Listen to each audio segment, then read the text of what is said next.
Okay, my friends, we are back now with module 3 of our 12 modules. This module deals with 4 questions every trader should be able to answer. Would add to that 4 questions that you need to answer before putting on a position. And as a reminder before we get started, again, trading involves risk, often due to the compressed time cycle. Other businesses have risk, entrepreneurism has risk. It just doesn't come at the speed at which trading and investing can come. So it's something to be aware of. And if you have an edge at one point, it doesn't mean that it'll last forever. So you have to keep being mindful of that, or it could be damaging to your account. The objective of this module is to be able to answer the 4 questions that you need to answer before putting on a position. And this is going to be a significant game changer for if you've been in markets for some time and have been struggling to get consistent performance. This is absolutely going to help. If you are just getting started, you're going to start ahead of 80% of people who are out there trying to do this, if you can hold to the discipline of what we're going to cover in this module. But before we do that, we want to look at the homework from the last module. Remember, we're going to compile a watch list of popular products.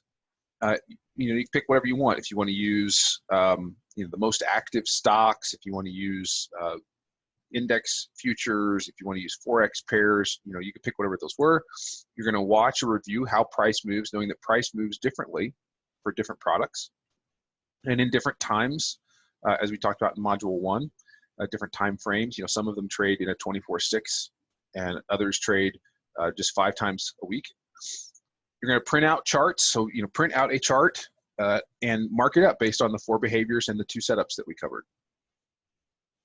And then you're going to try to repeat this for multiple time frames. Do it on a 1-day chart. 1 day, 9 months of 1-day charts, or 20 days of 2 hours, or 10 days of 30 minutes, or 10 days of 5-minute charts, whatever that is, and mark these up. This is what we talk about when we talk about deliberate practice. Deliberately going through an exercise and building skill and building an identity or identification of these behaviors and seeing these setups. You will find that the behaviors are consistent. Every mark of the chart you should be able to go from one aspect to the next, to the next, to the next, to the next, and know that you're moving in that direction. And for example, let's just pull up a chart. So we've got an Apple chart here. This is actually a 1 hour. Let's go to a 5-minute. We'll just zoom out here and get several days of data. All that's represented on this chart is just these candlesticks. And then we have volume for each 5-minute period. So you can see at the beginning of the day is always the largest amount of volume. This will be key in the next module when we talk about something called an initial balance. But if you'll notice, we bring up our pen tool here, just as an example. Okay, here is a move, and then a little bit of rest, and then another move, and then a little bit of rest, and then a move. And there actually was an area of rest in here, and then a move that doesn't continue. This is like a test. So it's testing backwards, can't go that way, comes back to an area where it was, and really then trades sideways. Now a move lower, tries to test higher, can't, sideways. So you can mark up an entire chart this way. And they're not like textbook examples. There are structural similarities is the thing that you're going to look for. But they are very effective. And then in terms of the setups that we were looking for, so one of them was a price continuation. So here we have a move higher, and then the first pullback of that move is an opportunity to get into that position, which then that would have been a win there. And today what we're going to talk about is, well, how do I know to get out of this? Or how do I know what I'm shooting for in that type of trade and such? But that's the goal, is to go through and to mark your charts up, looking for those 4 behaviors and looking for setups based on the price continuation or price reversal. Okay. Here's the concept, is that in active trading and investing, decisions made in the moment are almost always emotional and often wrong. Especially if, I've seen this often for traders who want to be, like active throughout the session, in the middle of the day, taking intraday trades. Intraday trade being that you're taking it, between while the session's going on. You're going to get in and get out. I often take those myself, but there are decisions that can be made that are premeditated, and there are decisions that are made off the fly. The ones that are emotional and in the moment are the ones that are going to give you the most headache. So to counter that, we have 4 questions that we approach every trading opportunity with. And here are the 4 questions. And this is going to be your homework as well as you look for something. It's, what is the opportunity? In other words, what do I think that this thing's going to give me if I get into it? Do I know? I will tell you that when I first started trading, I would put trades on. This is to my chagrin that I share this, but I would put trades on and I did not have a price target exit. So I was just putting it on, and I had no expectation of what that would be. And in fact, pure technicians, technical traders don't have an idea either. So if you follow technical traders, they will say, hey, it triggered. I don't know what the target is. Often they really don't. What is the opportunity? This is key. I mean, if you're going to invest in a business, if you're going to put capital in, what are you expecting to receive for that? And to that end, what are you willing to risk to go after that opportunity? Are you willing to risk $10 to make 1? Are you willing to risk $5 to make $5? Are you willing to risk $100 to make $1,000? What is that ratio? And given that you cannot have a perfect system, and that especially initially starting traders, to start at the beginning, if you can do 50-50, if you can be 50% right on your trades, that means just to break even and not see a drawdown on your account, you're going to have a win to loss ratio that's twice. You're going to have 2 to 1, or else you're going to see drawdown. Okay? What am I willing to risk to go after the opportunity? How will I know that I'm right? So what will tell me that I'm right, and what will tell me that I'm wrong? Before I put on a position, I know the answers to every single one of these questions, or I don't put on the trade. I know that otherwise it's just an emotional response, and I'm likely in trouble. Okay, so what is the opportunity? Well, this can be defined a lot of different ways. It could be based on past observations of where the market has been. There's some reference point. It could be pattern-based. If they're technicians will look at this. It could be a fundamental and time frame based. Someone could say, hey, the fundamentals of crude oil says it should be $60 a barrel, and right now we're trading $45 a barrel. Okay, so my target is to get back to whatever I think the perception of value is. But it needs to be pre-identified, and realize that every opportunity is subjective. So you're assuming a target. There's no guaranteed targets out there. There are likely targets, but there are no guaranteed targets. So recognize that is subjective. And it needs to be predefined. As I'm not a fundamental or technical trader, I'm a behavioral trader.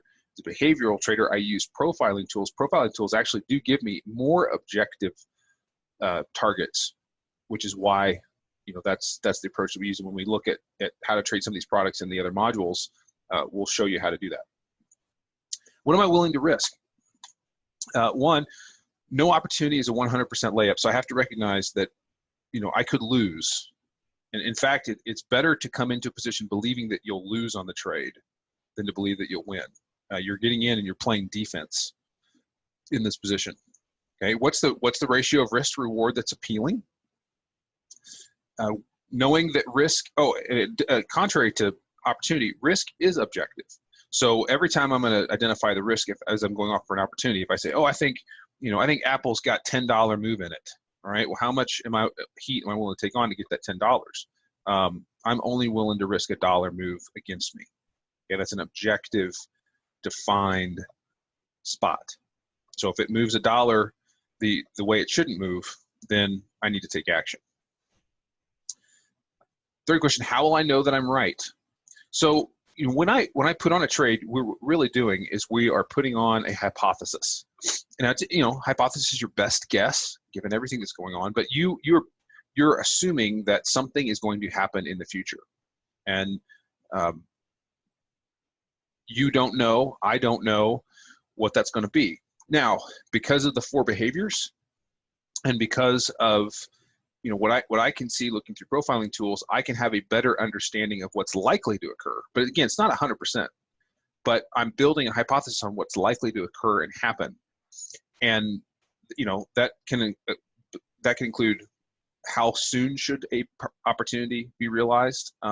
What's the behavior that should happen? How should price behave? Am I expecting price to behave? Those are things that tell me whether I'm right or not. Another thing that tells me I'm right is if once I'm in the trade, if I can always ask myself, well, if I had no position, would I still like it? If you get in a position and then if you could do the mental homework to go, well, if I didn't have this position, I wouldn't be in it, then that's an idea to tell you that you're not right and that you likely need to take the position off and reassess. And then you'll know what will you do when you're in profit. So if you're right, you're going to know, all right, here's when I'm going to start protecting this trade, or I'm going to start trailing it and locking in gains, or I'm going to or I'm just going to take the trade off and take the profit home. These are all the things that you'll know when you're right. How will you know that you're wrong? So similar, what should not happen after you enter? So this is similar to what knowing that you're right. Well, if I believe that the trade should come good in 5 minutes and we're 10 minutes into the trade and it's not happening, that's probably an indicator that I'm not in the right trade. Or if I expected price to move in a direction or price to just trade sideways and it doesn't do that, it does the alternate to that, that's another signal to that I'm wrong. And I need to pre-identify those so that I know what those look like. And this is key. And you're not going to find a lot of people talk about this when they put on trades, because the world is full of people who say, well, if you follow this system or you put this thing on there, then you're gonna make money. What they fail to tell you is that your brain is wired to stay committed to a bad decision. So there's something called confirmation bias. And the idea is that once you put on the trade, and after you've done your practice and you're doing real money, you'll put on a trade and then the trade will not go as you intended, and you will start convincing yourself why it's still a valid trade. This is really amplified if you put on the trade kind of at the spur of the moment. So by having an answer to these 4 questions before you put on the trade, you're slowing yourself down, and you're also conditioning the brain to think more logically and less emotionally. So you're staying in the frontal cortex of your brain and not in the amygdala, which is the emotion-centered part of the brain, which, if the position goes against you, you'll go into a fight response and you'll just try to fight against it. Sometimes traders will actually double their positions in a losing trade and cause devastation to their account. You don't want to be that person. Okay.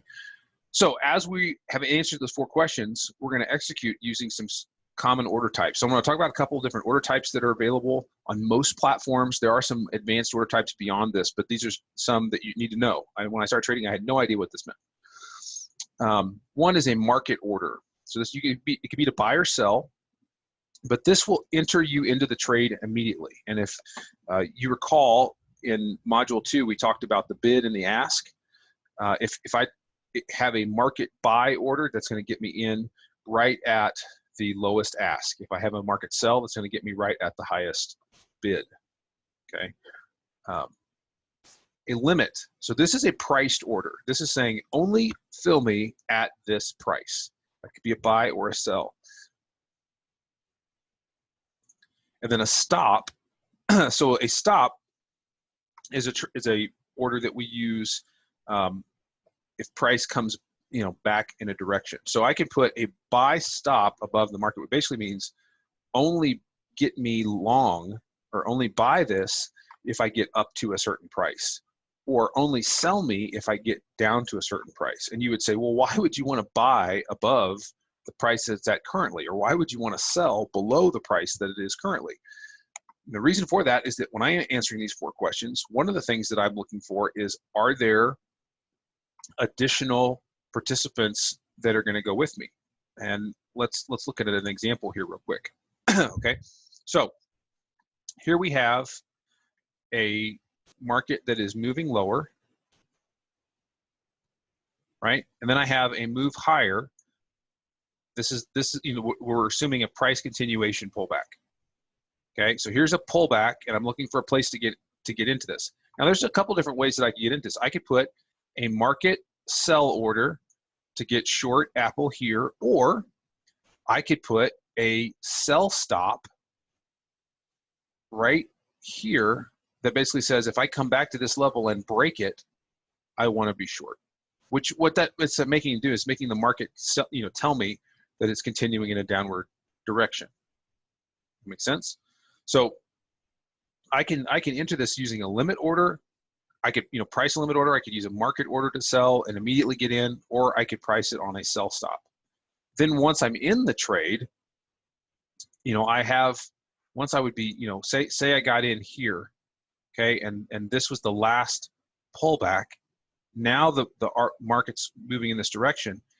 I'm going to put a buy stop. So if I initiated a position by selling it, the way to get out of it is to buy it back. So I could have a buy stop here, and if something happened and the price came back through this, it would take me out at this level. So it's a way to protect your position. Stops can be very effective that way. And you'll find, as you know, as you get into having specific brokerage accounts, and there are other order that are available, and some are really fun and offer lots of different complexity to them. But these are the three you got to know.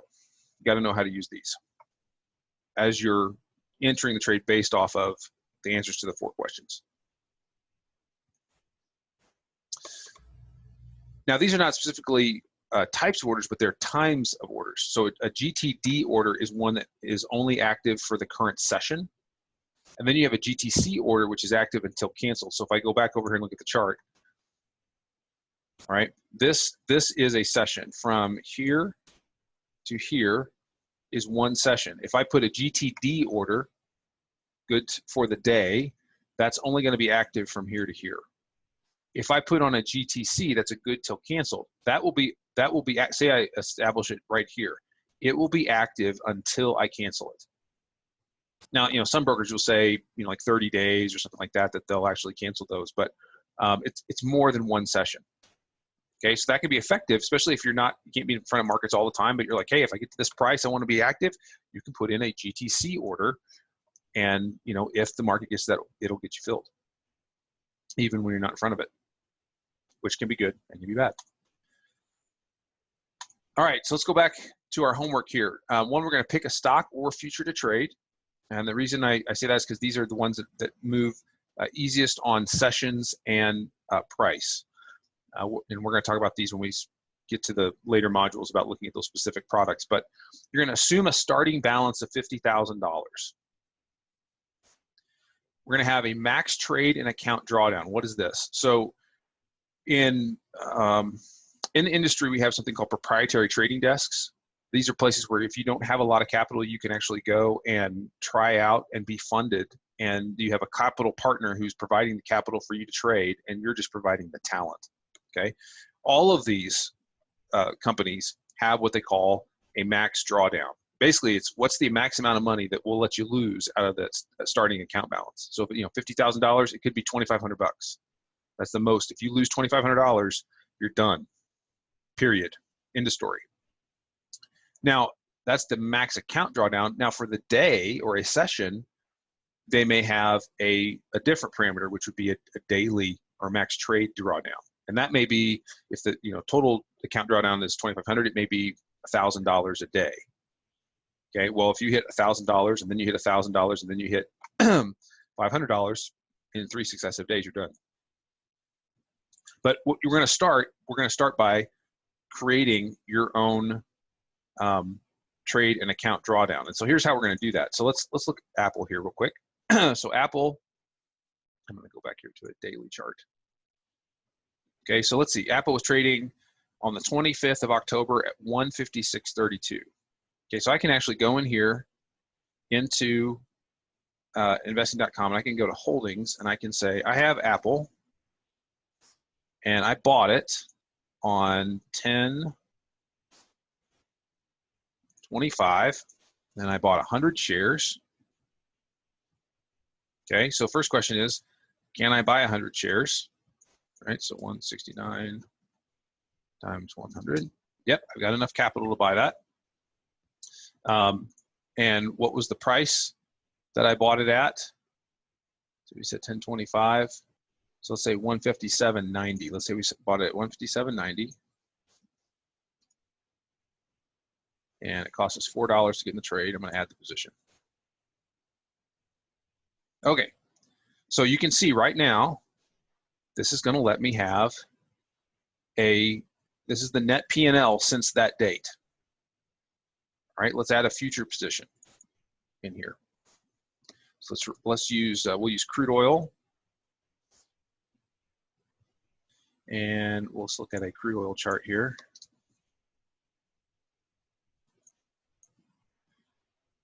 All right, and let's say that we bought crude. We saw that it was balancing sideways. You know, so we saw multiple day sessions. We were in rest, and then here's the next move. So we got in at about 58.60. Okay, and we bought one contract. So we're going to say one at 58.60 on the 26th.